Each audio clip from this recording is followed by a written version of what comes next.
écoutez les podcasts d'Authentic Talent. Je suis Chloé Toiti, fondatrice d'Authentic Talent, qui est un cabinet de conseil en talent management, également distributeur officiel de Hogan Assessment en France. Et chez Authentic Talent, on a la chance d'accompagner des structures de toute taille et de tout secteur autour de leurs enjeux de sélection, d'accompagnement individuel ou collectif. Et on a créé ce podcast pour aller explorer avec des dirigeants et des experts RH les différents enjeux humains d'aujourd'hui et de demain. Aujourd'hui, un épisode un peu spécial puisque nous sommes 3 au micro de The Talent Podcast. J'ai en effet le plaisir d'inviter 2 personnes de l'équipe de Rémi Cointreau, à savoir le DRH Marc-Henri Bernard et le Chief Talent Officer Thibaut Denoret. Pour vous en dire un petit peu plus sur mes 2 invités, Marc-Henri Bernard est DRH depuis plus de 35 ans, notamment dans des entreprises telles que Essilor, PepsiCo, Christophe, mais d'autres également. Et il avait, avant ça, un parcours de sportif de haut niveau.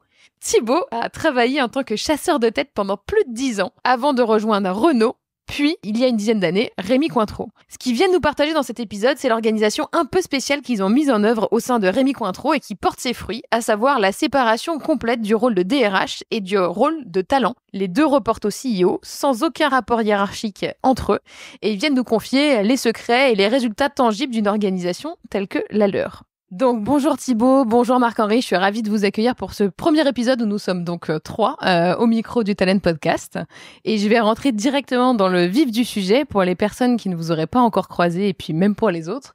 Qu'est-ce que vous voulez bien nous livrer sur vous que les gens ne connaissent pas ? Bien, je vais commencer. Donc peut-être deux éléments. Le premier, c'est que je suis un ancien sportif de haut niveau professionnel puisque j'ai joué pendant des années au handball et notamment en équipe de France. Donc j'ai été, on va dire, forgé aux valeurs du sport. Ça, c'est le premier élément. Le deuxième élément, c'est que je suis un lecteur compulsif puisque je lis à peu près entre 100 et 150 ouvrages par an de tout genre, tout type, etc. Ok, merci pour tous ceux qui disent qu'ils n'ont pas le temps de lire. Du coup, ça remet la barre au bon endroit. Merci Marc-Henri. Thibaut ? Bonjour Chloé, merci de nous accueillir. Alors moi ça va être beaucoup moins glorieux que mon illustre partenaire, puisque moi j'ai une formation de sémiologue au départ, donc c'est l'étude des signes afin de dérouler la pelote du sens. Et je rêvais d'être planeur stratégique en agence de publicité. J'ai dû envoyer 250 candidatures à l'époque et je pense avoir reçu 200 ou 250 réponses négatives, même pas d'entretien. Donc j'ai commencé ma carrière dans le tourisme. Donc rien à voir avec ce qui me portait au départ et le tourisme est devenu mon métier de cœur et mon premier job. Super, merci beaucoup. Comme quoi, tout mène au talent. Alors du coup, c'est vrai que quand je vous ai rencontré la première fois, en 2 temps en fait, pour discuter de cet épisode de podcast, un sujet qui est apparu comme finalement assez peu discuté jusque-là et sur lequel j'avais vraiment envie qu'on se penche, c'est l'organisation telle que vous l'avez mise en place au sein de Rémi Cointreau et donc la séparation entre le rôle de DRH et le rôle de talent. Pourquoi, selon vous, avant même de nous expliquer comment ça marche, pourquoi selon vous, c'est une question qui est utile à comprendre, à connaître, à explorer pour d'autres entreprises qui ne l'auraient pas encore touché du doigt? Alors je vais commencer, Thibaut complétera, mais je pense que c'est une formule différenciante que nous éprouvons maintenant depuis bientôt 10 ans et qui permet notamment au talent une liberté de ton complète puisque nous reportons l'un et l'autre au CEO. Donc il n'y a pas de relation hiérarchique entre les talents et le DRH, ce qui permet justement cette liberté de ton et de créativité finalement assez large de la part du directeur des talents. Voilà, donc je pense que c'est un des intérêts d'évoquer le sujet puisque c'est une formule qu'on a éprouvée et qui manifestement fonctionne bien. Voilà, donc si on peut partager cette expérience, plutôt pas mal. Et qu'on ne voit pas souvent en fait finalement. Thibaut, qu'est-ce que t'en penses? J'en pense que je suis évidemment béat d'admiration, muet devant la pertinence des propos de Marc-Henri. Non, le DRH reste garant de la politique collective, ressources humaines évidemment du groupe. Le DRH siège au comité exécutif, ce qui n'est pas mon cas. Mon équipe et moi-même intervenons à côté de l'organisation pour mieux la servir, mais nous agissons en dehors des silos traditionnels de pouvoir. Hyper intéressant. Donc, je comprends que tu évolues avec ton équipe d'un côté et puis effectivement l'équipe de la DRH de l'autre. Si vous pouvez nous en dire un petit peu plus sur comment ça fonctionne concrètement. Quels sont les grands principes finalement de cette séparation des responsabilités? Quels sont finalement les grands objectifs de chacun? Marc-Henri est un DRH à part entière. Il conserve tous les leviers traditionnels de la fonction, la formation, les relations sociales, la définition de la politique RH et son application, la validation des plans de succession. C'est aussi le garant des valeurs du groupe, et ces valeurs nous sont très chères au sein de Rémy Cointreau. Et tout ça, c'est la responsabilité du DRH. Et de son côté, Thibaut et son équipe animent le processus de revue des postes clés, sachant que chez nous, la notion de poste clé est assez large, puisqu'on suit à peu près 500 postes clés, ce qui est assez important compte tenu de l'effectif du groupe. Nous sommes 2000 au total, donc 500 sur 2000. Et ça permet à l'équipe de Thibaut de sonder les motivations individuelles de chacun d'entre eux, chacun des titulaires, et d'envisager en fait des parcours à 360 degrés, donc vraiment d'imaginer tout et son contraire, sans être biaisé par le management ou par l'organisation, et en toute indépendance et en toute confidentialité, bien entendu. Ok, super intéressant. C'est un gros ratio, du coup, 500 personnes sur 2000 dont on s'occupe. Ça fait 25%. Je l'ai préparé avant parce que je suis jamais sûr de mes calculs. Non, ça fait 25% de l'organisation. On est aidé évidemment par notre taille. Rémy Cointreau est un groupe qui compte 2000 collaborateurs et collaboratrices. Ça permet évidemment d'aller un peu plus loin en termes de pourcentage de postes clés suivis. On est aussi un groupe très présent à l'international, donc ça permet de ne pas être focalisé autour uniquement des personnes travaillant en France, mais également de porter un œil attentif à nos camarades en Chine, aux États-Unis et dans tous les autres pays dans lesquels nous opérons. Et alors, d'où c'est venu finalement cette idée? Donc, ça fait une petite dizaine d'années, c'est ce que vous disiez tout à l'heure, que vous avez mis ça en place. À l'origine, pourquoi partir sur ce type d'organisation? Et puis, dans un même temps, si on fait un bilan 10 ans après, est-ce qu'on a des résultats concrets? C'est une bonne question, ça, Chloé. En fait, tout ça vient de nos expériences passées. J'ai, dans le passé, eu la chance d'œuvrer comme chasseur de tête. Je rencontrais beaucoup de personnes tous les jours qui me confiaient la limite de leur relation avec leurs services ressources humaines respectifs, qu'ils trouvaient jugés partis, et c'était compliqué parfois de leur confier certains sujets, de peur que cela puisse être retenu contre eux par la suite. Et tout ça, ça a germé dans ma tête en disant c'est bizarre que ces gens me confient à moi qui suis finalement un recruteur, qu'ils croisent 1-2 fois dans le cadre d'un processus, et ils me confient énormément de choses importantes pour eux, pour leur carrière, choses qu'ils ne peuvent pas aborder dans leur entreprise, à savoir leurs doutes quant à leur progression, leurs doutes quant à leur pertinence dans l'organisation. Et je me suis dit ça devrait exister et ça devrait pouvoir être abordé en entreprise. Donc ça a trotté dans ma tête pendant quelques longues années. Et puis j'ai rencontré des personnes qui l'avaient mise en place, puisque même si on essaye avec Marc-Henri d'innover, on invente finalement pas grand-chose, puisque Renault, pour ne pas les citer, avait mis en place ce système à l'époque de Carlos Ghosn, avec un monsieur à qui je vois beaucoup, un monsieur qui n'est plus de ce monde, il s'appelait Bernard Long, qui était le conseiller de Carlos Ghosn et qui avait mis en place cette direction des cadres dirigeants et qui permettait d'avoir des résultats assez probants en matière de rétention, en matière d'accompagnement et en matière de suivi de cette population. Et en complément, je dirais que cette séparation talent DRH, justement, comme je le disais tout à l'heure, permet une forme d'indépendance et de liberté de ton. Donc ça, c'est vraiment un point très très très important, puisque finalement, il n'y a pas la censure du DRH, du vilain DRH que je suis, qui pourrait dire par rapport à des réflexions ou des suggestions de Thibaut, ça c'est pas possible parce que la personne n'a pas les skills ou n'a pas envie d'eux ou ne peut pas. Donc ça lui permet d'en parler directement au CEO, qui éventuellement va trouver l'idée intéressante et qu'on va creuser par la suite. Donc ça permet vraiment d'aller très très loin dans la réflexion et d'envisager finalement des parcours qui peuvent être parfois un peu iconoclastes, et c'est aussi ce qu'on recherche. Ça nécessite, du coup, j'imagine, je rebondis juste là-dessus, d'avoir une direction qui soit aussi à l'aise. Parce qu'effectivement, entre vous, je sens qu'il y a un parfait alignement sur l'intérêt de cette organisation, mais ça nécessite que votre CEO trouve aussi ça pertinent et que l'ensemble des équipes soit convaincu. Pardon, si je peux répondre, tu compléteras, mais la bonne nouvelle, c'est qu'effectivement, le CEO est aligné avec cette vision de cette organisation et semble-t-il, à date, en tout cas, convaincu que ça fonctionne. Et on l'a expérimenté avec le précédent CEO également. Donc, okay. On a 2 CEO, je dirais, sur la période de 10 ans qui ont expérimenté cette organisation, cette dichotomie, et qui en ont finalement trouvé les bienfaits.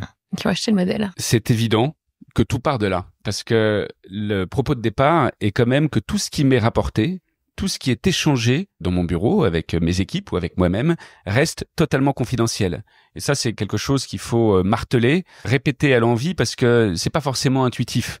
C'est-à-dire que les choses qui nous sont ramenées, les propos, voire même les envies de démission ou les process extérieurs menés par certains de nos brillants salariés à certains moments, peuvent nous être confiés. Et mon rôle, ce n'est pas de dire un tel ou une telle est en train de chercher un autre job, etc.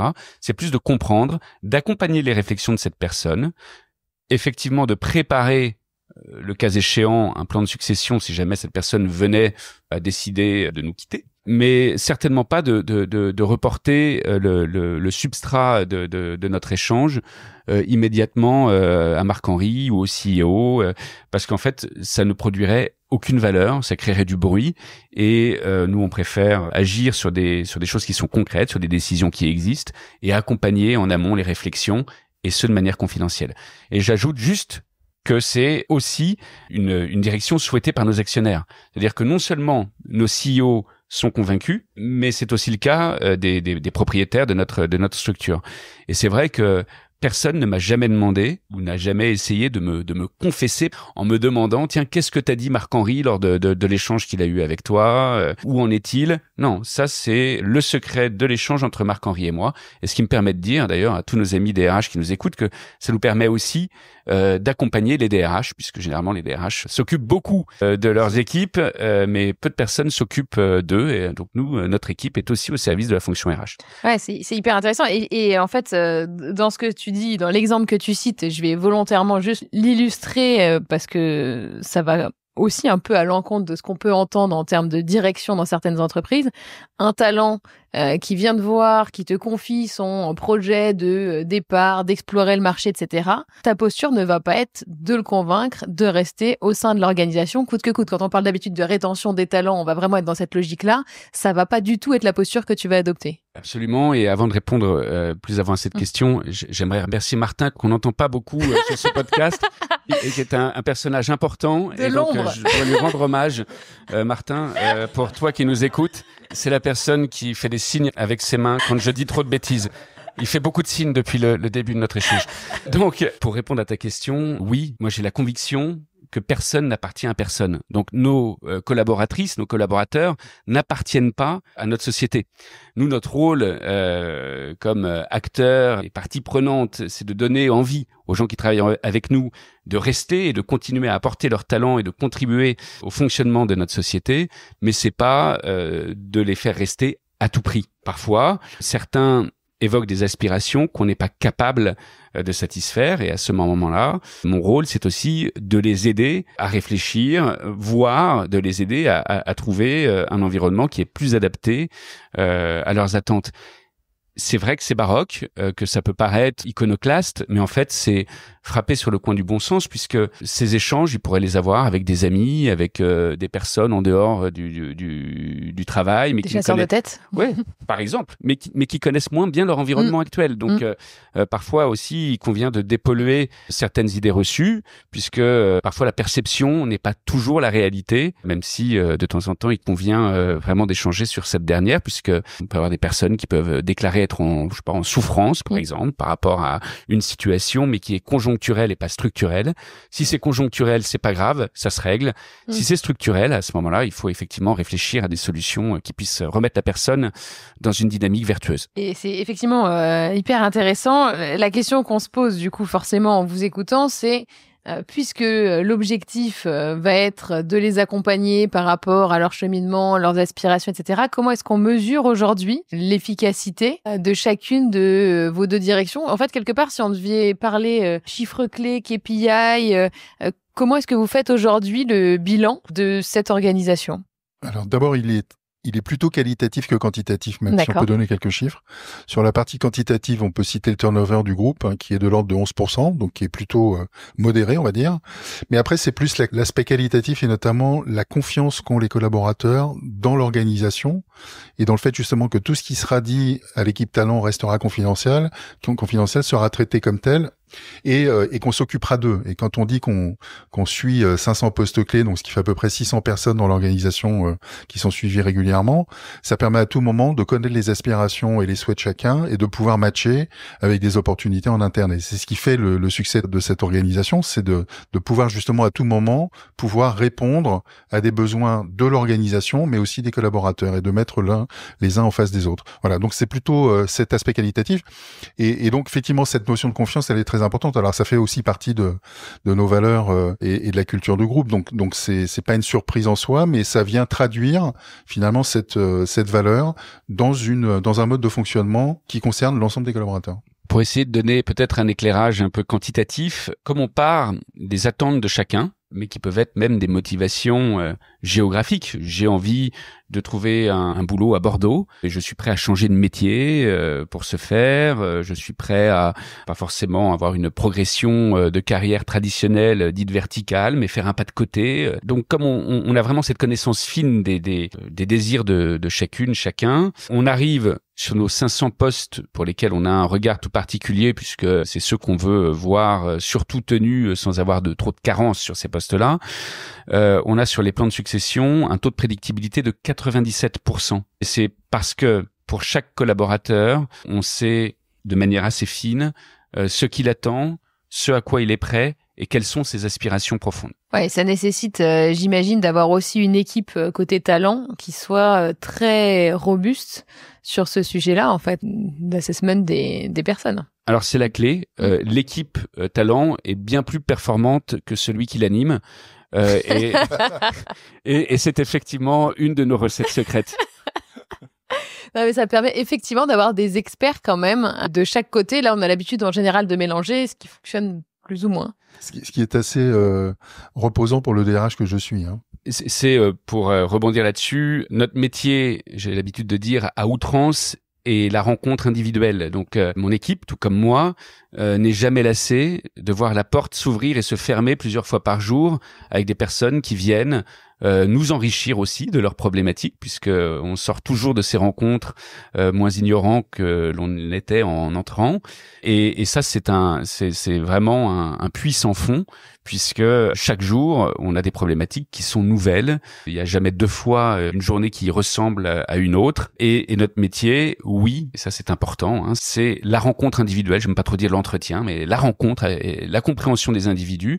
Dès qu'il y a plus d'une personne dans une salle, on est perdu. Nous, notre métier, c'est se focaliser sur notre interlocutrice, sur notre interlocuteur, et on pense, chez Rémi Cointreau, que c'est un métier à part entière. Oui, c'est le cas. Alors, vous avez un peu devancé ma question suivante, mais c'est très bien, qui était qu'est-ce que ça vous apporte à l'un et à l'autre, vraiment individuellement. Alors, je comprends effectivement dans l'intérêt déjà du poste, dans la capacité à vous focaliser sur un certain nombre d'éléments et être rassuré sur la partie du coup qui est gérée par l'autre. Mais au-delà de ça, pour commencer par toi, Marc-Henri, en tant que DRH, on pourrait se dire, il y a une partie que tu vois plus en fait que tu aurais pu voir si elle était intégrée directement. Quel bénéfice il y a à avoir cette fonction de talent à côté? C'est ce qu'on a décrit tout à l'heure, c'est la capacité de l'équipe talent à identifier, à échanger avec des collaborateurs en toute confidentialité sur des projets à venir ou à naître, mais sans en être complètement, en ayant une connaissance totale, puisque comme l'a dit Thibaut, en fait, jusqu'à un certain stade, l'information, elle reste chez lui et elle n'est transférée au niveau RH, au niveau de la DRH, que quand c'est nécessaire et quand c'est utile. Donc, ce que je disais tout à l'heure, c'est que finalement, c'est assez reposant pour moi, puisque j'ai une équipe d'experts qui gère cette problématique-là, qui gère la partie talent et qui vient uniquement une fois qu'on a mis en scène entre guillemets les solutions qui vont se dégager pour les mettre en musique derrière d'un point de vue contractuel et autres, en tout cas toute la partie RH classique. Voilà, donc c'est un côté assez rassurant. Alors pour devancer ta question ou peut-être la précéder, effectivement dans plein d'organisations les talents reportent à la DRH. Alors ça suppose bien entendu pour que ça fonctionne que y ait pas de problème de pouvoir ou d'ego entre le DRH et le directeur des talents. Alors la bonne nouvelle, c'est que jusqu'à preuve du contraire, Thibaut ne rêve pas d'être DRH à ma place, et moi je ne rêve pas d'avoir sur mon CV la gestion de l'équipe talent avec un effectif supplémentaire, etc. Donc ça nécessite vraiment que les questions d'ego soient mises de côté. Ouais. Et c'est probablement la clé du succès. Ouais. Thibaut, est-ce que ça t'apporte d'autres choses en termes de bénéfices, Oui, bien sûr. Donc, effectivement, moi qui n'ai absolument aucun ego et qui dois composer avec l'ego de Marc-Henri qui prend énormément de place, du coup, les choses sont bien réparties. Non, blague à part, et pour préciser, pour revenir sur ce que tu disais, Marc-Henri, on ne remonte au DRH, au CEO ou aux parties prenantes que ce sur quoi l'on s'accorde avec les gens avec lesquels on discute.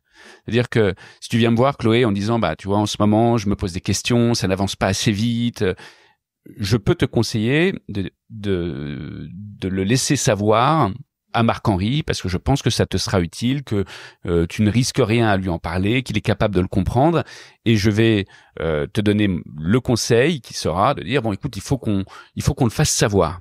Et si tu es d'accord à ce moment-là, on s'organise, ou toi ou moi allons porter cette information à Marc-Henri.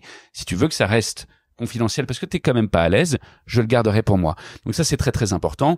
Et les seules choses qu'on peut remonter, évidemment, c'est quand il y a des problématiques, là pour le coup, de type répréhensible pénalement, harcèlement, ou là, effectivement, on sort de notre réserve et on prévient la personne en disant ça, je ne peux pas le garder pour moi. Donc, pour protéger d'ailleurs l'ensemble des salariés, je vais être obligé de le remonter. Mais on ne fait jamais rien sans le dire, ou en tout cas sans se concerter. Et puis, la liberté de ton qui nous est accordée nous permet quelque chose qui est très important dans notre métier, c'est d'être ni complaisant, ni courtisan, mais de pouvoir rester profondément bienveillant. Nous, on ne juge jamais les propos qui nous sont rapportés. D'abord parce que parfois, c'est des sujets sur lesquels on n'est pas forcément compétent. On essaye un peu une certaine forme de maïeutique, de faire accoucher la personne de ses propres décisions, de ses propres prises de conscience, afin qu'elle puisse avancer. Et nous, on est là pour être catalyseur, porte-voix dans certains cas, et pour aider la personne à faire savoir ou à cheminer. C'est vraiment l'essence de notre métier. J'ajoute une chose, depuis qu'on fait ce métier, au sein de mon équipe, on a tous un certain nombre de rencontres au compteur. À un moment donné, je les quantifiais de manière métronomique. Maintenant, j'ai arrêté parce qu'en plus, avec les nouvelles lois sur la régulation des données personnelles, je ne le fais plus. Mais j'ai rencontré plus de 20 000 personnes en face à face depuis que je fais mon métier, et je peux dire que j'apprends encore. Toujours. Et ça, c'est une vraie source de motivation et de plaisir en me concernant. Ok. Et en même temps, j'entends que ça se passe bien et que ça a dû se peaufiner et vraiment s'améliorer au fur et à mesure des années, ce modèle. En vous écoutant, je me dis qu'il y a forcément un lot de difficultés qui va avec. Alors, je comprends la question de l'ego à gérer qui doit être assez centrale et du pouvoir. Toutefois, à refaire, et je pense peut-être à notre audience qui pourrait se dire, tiens, il y a quelque chose à tester ici. À refaire, est-ce qu'il y a quelque chose que vous aimeriez nous confier, que vous auriez fait autrement, que vous auriez pu gérer plus efficacement? Probablement la communication sur cette organisation, puisque effectivement, comme on l'a signalé, elle est assez atypique, et forcément ça a pu susciter quelques craintes, quelques interrogations sur mais pourquoi les talents ne reportent pas la DRH comme c'est le cas dans 99% des entreprises. Donc on aurait peut-être pu communiquer un peu plus aux salariés, et un peu mieux aux salariés au départ, voire à l'extérieur aussi, puisque je me souviens au début, quand on a mis en place cette organisation, un certain nombre d'entreprises nous faisaient la remarque très agréable de nous dire mais ça ne marchera pas, les talents c'est forcément rattaché à la DRH, vous allez dans le mur, etc. Et nous on disait écoutez, on sait pas, on va essayer puis on verra quand on y sera.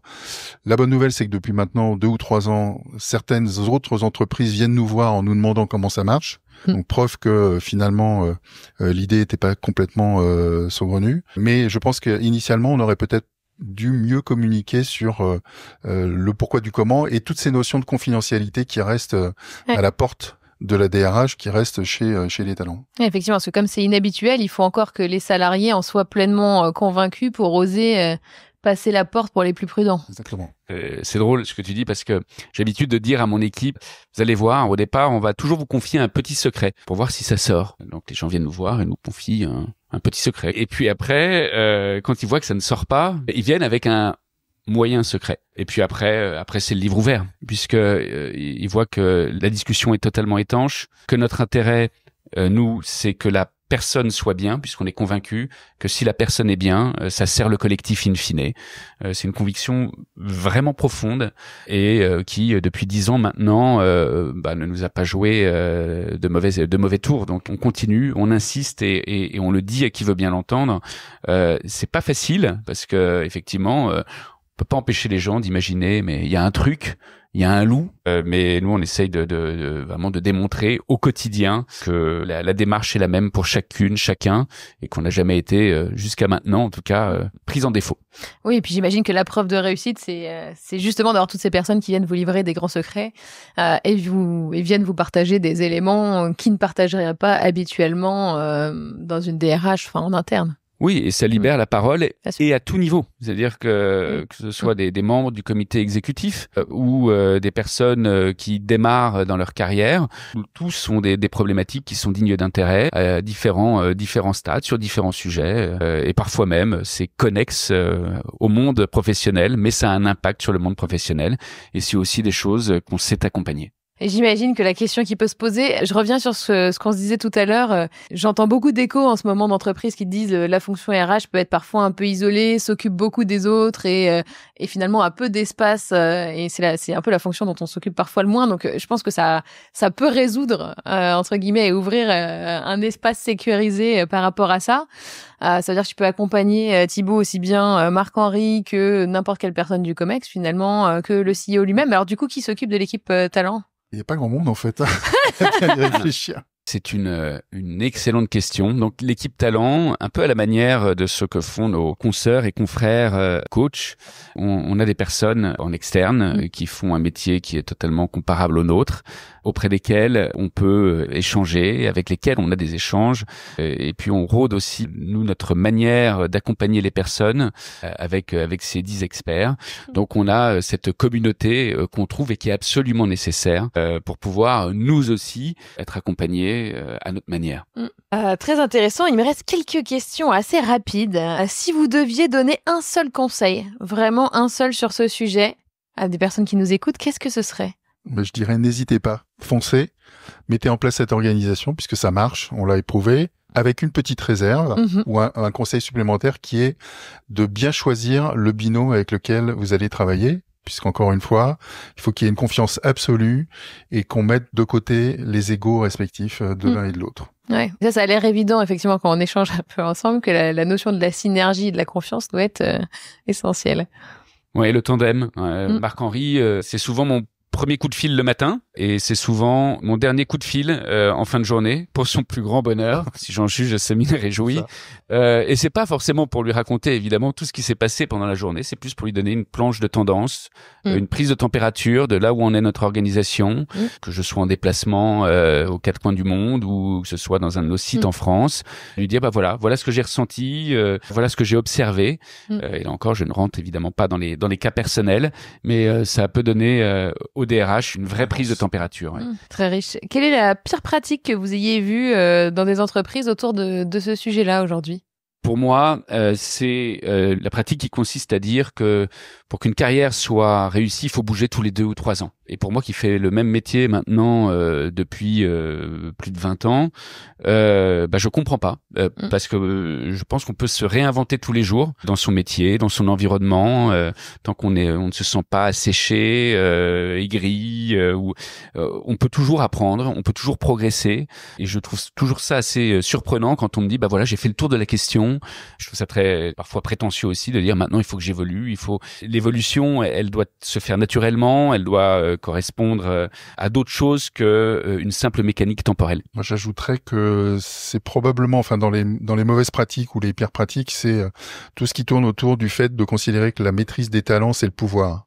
Et donc on conserve cette gestion des talents parce qu'on considère qu'on va garder le pouvoir. Or c'est totalement faux puisqu'en fait on est vraiment dans une logique d'être au service d'une entreprise, d'une organisation. On n'est pas propriétaire des talents et de toute façon les collaborateurs vont évoluer d'une façon ou d'une autre. S'ils évoluent pas en interne parce qu'on prend pas soin d'eux, ils évolueront en externe, ils nous quitteront. Donc on a tout intérêt à s'en occuper intelligemment et à ne pas considérer justement que garder ces talents reste une prérogative forte qui va nous permettre de survivre ou de se développer dans une entreprise. Parce que finalement, la différence, à la fin, c'est que dans les cas précités, c'est que les discussions, elles ont lieu, mais elles ont lieu à l'extérieur. Donc l'entreprise ne le voit pas, mais la conséquence restera la même.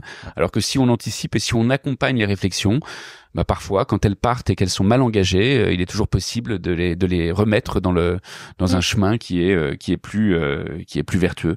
C'est une grande chance. Est-ce qu'il y a une idée reçue que vous entendez beaucoup sur ce sujet et voilà, avec laquelle vous n'êtes pas forcément d'accord? Au-delà de comprendre dans les mauvaises pratiques, qui est aussi une idée reçue, la question de la rétention des talents, donc parfois on identifie comme...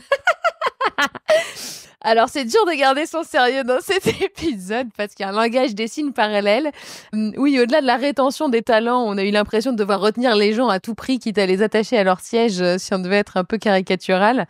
Est-ce qu'il y a d'autres idées reçues autour du sujet que vous essayez de combattre? J'aimerais revenir sur le pouvoir. Ce que Marc-Henri disait, le talent, c'est pas le pouvoir, c'est effectivement tout le contraire, puisque nous, on est au service des personnes. Donc, il faut comprendre leurs enjeux, et donc ils évoluent dans des cercles qui peuvent être effectivement des cercles dits, des cercles d'influence, etc. Mais nous, il faut les comprendre, mais pas les aimer.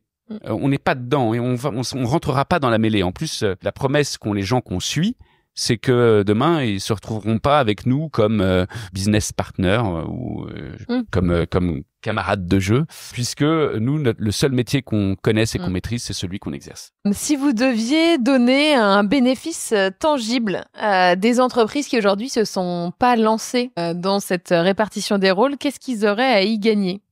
Vraiment, si vous aviez un argument pour les convaincre, ce serait quoi? La rétention. Finalement. La rétention, ben oui, c'est quand même un objectif. C'est pas la rétention à tout prix, c'est la rétention intelligente entre guillemets, bien comprise.